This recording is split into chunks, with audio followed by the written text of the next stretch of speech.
Hello guys, welcome back to my new blog. তা কি সব ভালো তো? ভালো তো তোমাদেরকে থাকতেই হবে।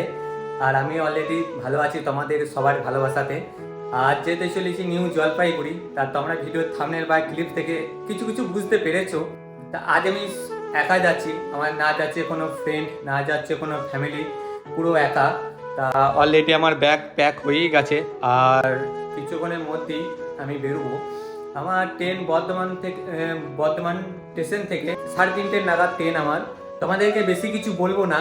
আর জীবনে আমি প্রথমবার কেন একা যেতে চলেছি বা একা কি জন্য যাচ্ছি, তা সেজন্যই তোমরা পুরো ভিডিওটি দেখতে থাকো, অনেক কিছু বুঝতেও পারবে। তা চলো বেশি কথা না বাড়িয়ে যাওয়া যাক।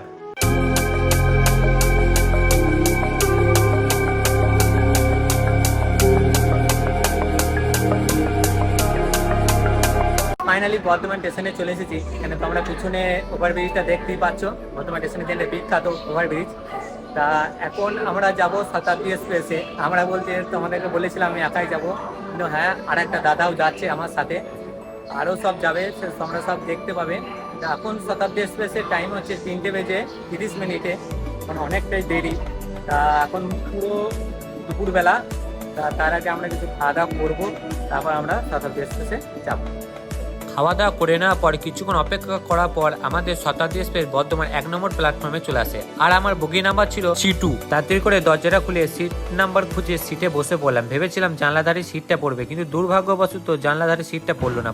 বর্ধমান স্টেশন থেকে নিউ জলপাইগুড়ি যেতে 7 থেকে 8 ঘন্টা সময় লাগবে। তা এতক্ষণ আমি বসে কি করব সেটাই ভাবছিলাম। আমার আবার চুলচুলো স্বভাব আছে, তাই কানে হেডফোনটা লাগিয়ে একটু গান শুনতে মোটিভেশন করছিলাম মনটা। এই তো এই জিনিসটারই তো অপেক্ষা ছিল এতক্ষণ ধরে, কখন যে খেতে পাবো। আর পেটুক আছে, আমি আবার 7 পেটুকের 1 পেট। খাওয়া দাওয়া করে নেওয়ার পর হাত ধুতে এসে আয়নার সামনে কটা ছবি তুলে নিলাম। হঠাৎ করে দেখি ট্রেনটা মালদা স্টেশনে অনেকক্ষণ ধরে দাঁড়িয়ে আছে, তাই সবাই নেমেছে বলে আমিও নেমে পড়লাম। আর এই হচ্ছে মালদা প্ল্যাটফর্ম। ট্রেনটা ছেড়ে দেওয়ার আগে আবার সিটে এসে বসে বললাম। আর আমার মনটা খুব আনন্দ হচ্ছিল, কেননা অনেকদিন বাইরে কোথাও ঘুরতে যায় নাই, তাই আজ যেতে চলেছি সেই জায়গা অনেক দিনের যেটা আমার ইচ্ছে ছিল। এই তো রাতের খাবারটা আবার চলে এলো বলতে না বলতে। খাবারগুলোর মধ্যে দিয়েছে ভাত, ডাল, মাংসর ঝোল, দই, আর এটা কি ভাজি, আর ওই রোল করা রয়েছে, ওইটা হচ্ছে রুটি। খাওয়া দাওয়া পুরো কমপ্লিট। এইখান থেকে নিউ জলপাইগুড়ি পৌঁছাতে আমাদের আর 1 ঘন্টার মতন সময় লাগবে। পিঠে ব্যাগ নিয়ে নামবো বলে পুরো রেডি, শুধু ট্রেনটা থামবার অপেক্ষা।